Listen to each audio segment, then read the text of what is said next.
You know, here's an interesting fact about me. I hate journeys, specifically long ones, so what are the chances of me liking a game called The Longest Journey? Well, who knows? We'll just have to wait and see, won't we?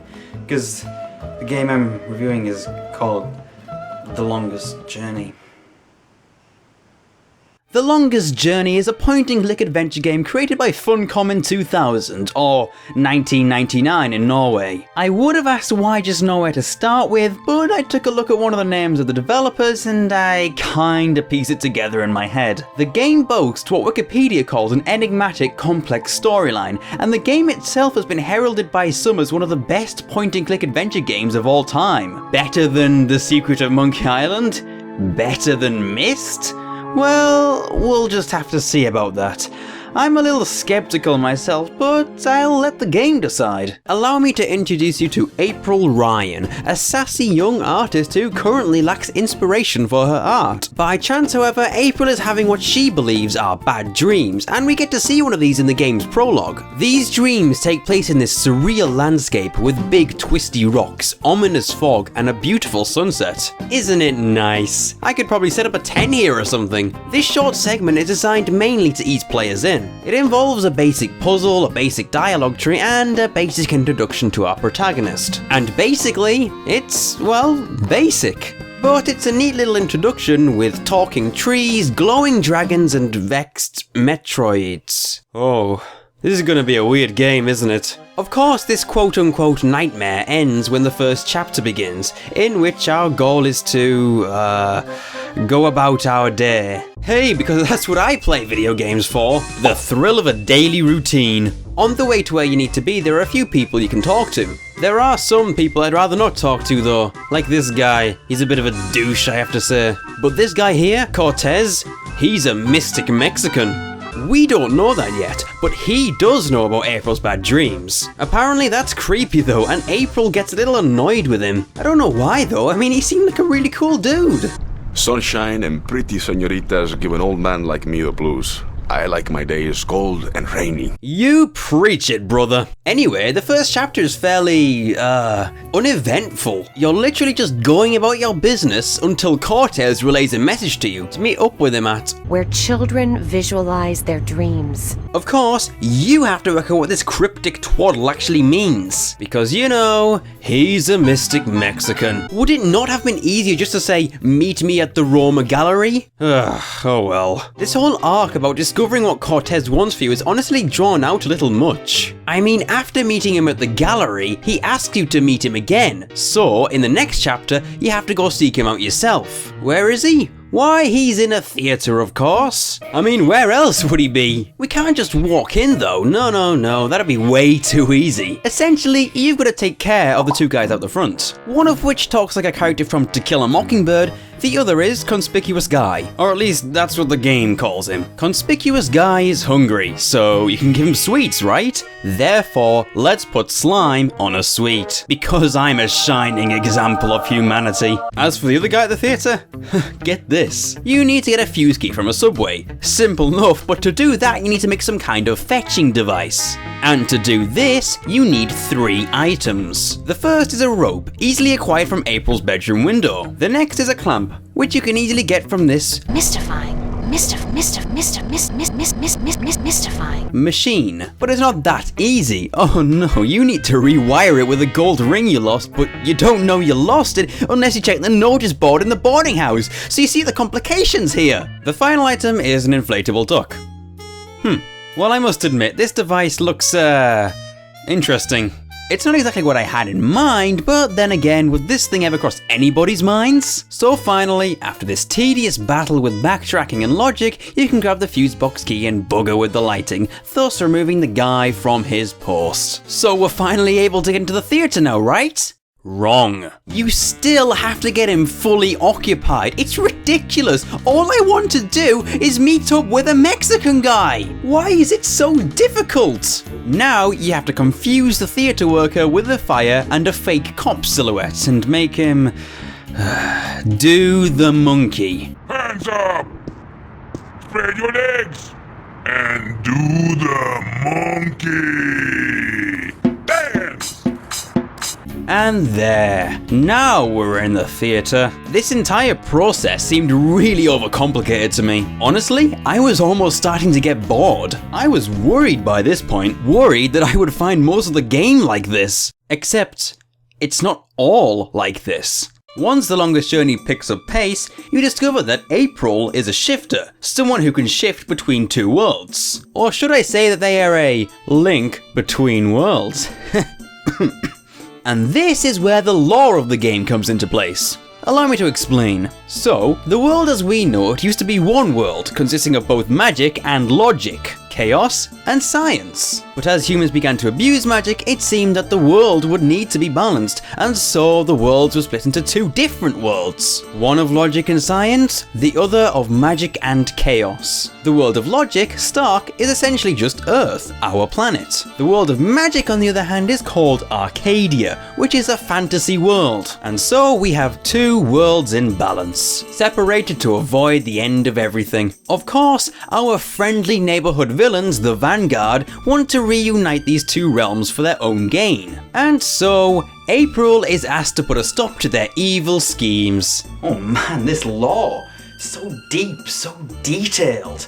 It rivals that of Discworld and Middle-earth. It's just simply fascinating. This whole new world of magic is so much more interesting to explore than the logical, real world. I mean, compare these dank, forlorn streets of grey, laced with drug dealers, to this rich, inviting, and bustling marketplace. The atmosphere is so much nicer in Arcadia. It's a shame the first few chapters are spent mostly in Stark, with only a short segment in Arcadia. It's sad because I can imagine that making some people lose interest in the game. It's a game you really have to stick with to enjoy. There is actually a lot going on in Stark though. You need to help get a kid cleared from the police databases, and you can meet some very important characters such as Burns Flipper, the disabled, flying, almost corporal Leylik genius, and Father Raoul.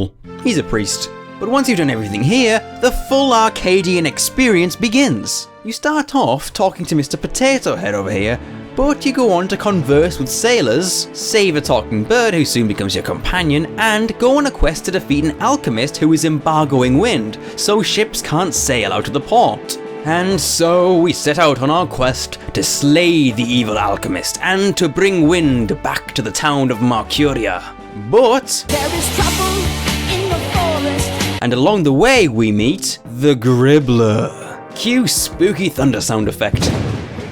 Yeah. The Gribbler is a monster disguised as an old lady. To be honest though, it is a poor disguise. Oh yes, thanks, plump little treasure. Nice, pretty girl, thanks.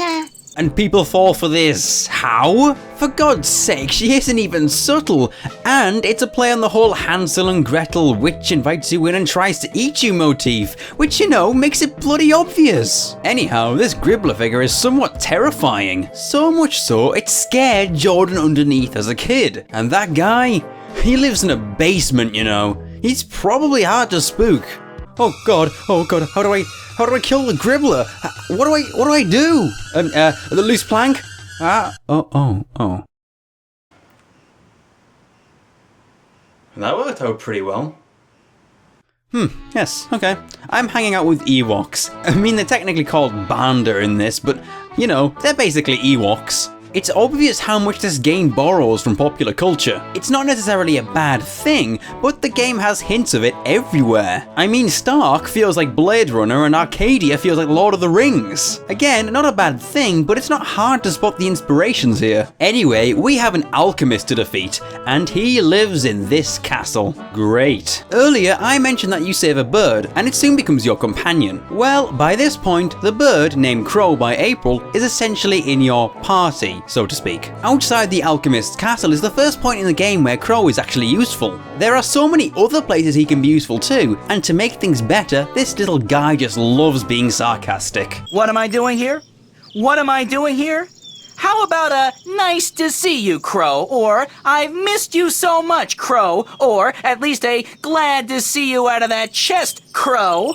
Ah, a bird after my own heart. Alright, we've dilly-dallied too much. Time to kill Roper Clax the Alchemist. There is a labyrinth of stairs and doors to go through beforehand, but that's not really difficult to be honest. Once we finally confront Clax, we can see that he is one of the most stereotypically evil wizards I have ever seen. And he seems to not only recognise, but embrace this. He ends up being hilariously stupid, and you know what? I love him for it. I don't really know what to do here, so I'll just give him a calculator.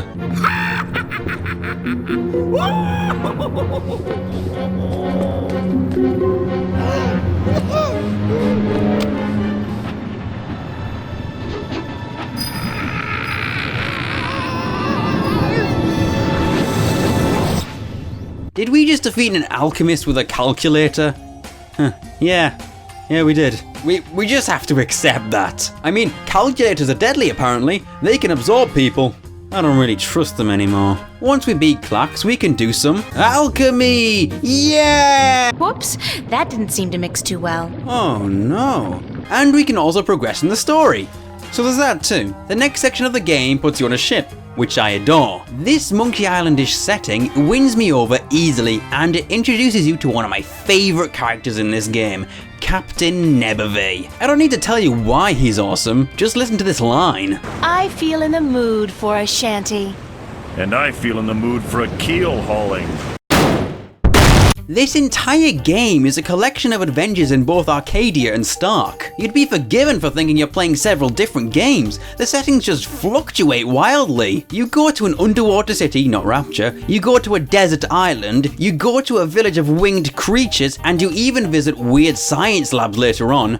Science labs with spooky creatures in them. I think graphically, The Longest Journey has aged poorly. I mean, the backgrounds are pretty damn nice, but the people, just look weird, and they creep me out a lot. Especially this guy, who seems to be always on this train. Just watching. Waiting. That aside though, the graphics do get the job done, I suppose. This game also has FMV cutscenes, but they seem really awkwardly animated at times, and they almost reach Tekken levels of eerie. Each environment is unique and often rather stunning, even if many are unnecessary and only act to pad out the game. As a matter of fact, I think that this is the biggest fault with The Longest Journey. This game is as padded as that guy who wore 155 shirts. And I gotta tell you, that's a lot of padding. I mean, the game is long, sure, but a bit too much of that length is running around and backtracking. Some screens could have been omitted entirely because they have nothing in them that can be interacted with. It's actually exasperating to go to some of the places because of this. Puzzle-wise, I've played games with better puzzles than this. Some were difficult to get my head around and others were just boring. They weren't bad though, don't get me wrong. It was mostly figuring out the totems on the desert island which flustered me. I don't really want to go into too many spoilers with this game because there are many twists and turns on this roller coaster, which you should really experience for yourself. The Longest Journey is one of the best written adventure games I've ever played, with some sharp, witty writing to boot. Unsurprising considering the writing was inspired by Joss Whedon, who wrote Buffy the Vampire Slayer, Firefly and The Avengers, in case you weren't already aware of this. Which you should be. Is The Longest Journey one of the best adventure games ever made? No, not really, I'm afraid. Don't take that the wrong way though, because I really did enjoy this one. It has a likable protagonist, interesting characters, and a detailed plot. Not to mention the character development in this is fairly astounding. I love it. I would say that there are a few things holding this game back, but it is a good game overall. This game really is too long for its own good. I mean, it took me over 16 hours to beat, and that's ridiculous for an adventure game. However, perhaps I should have seen that coming, because, you know, it is called The Longest Journey.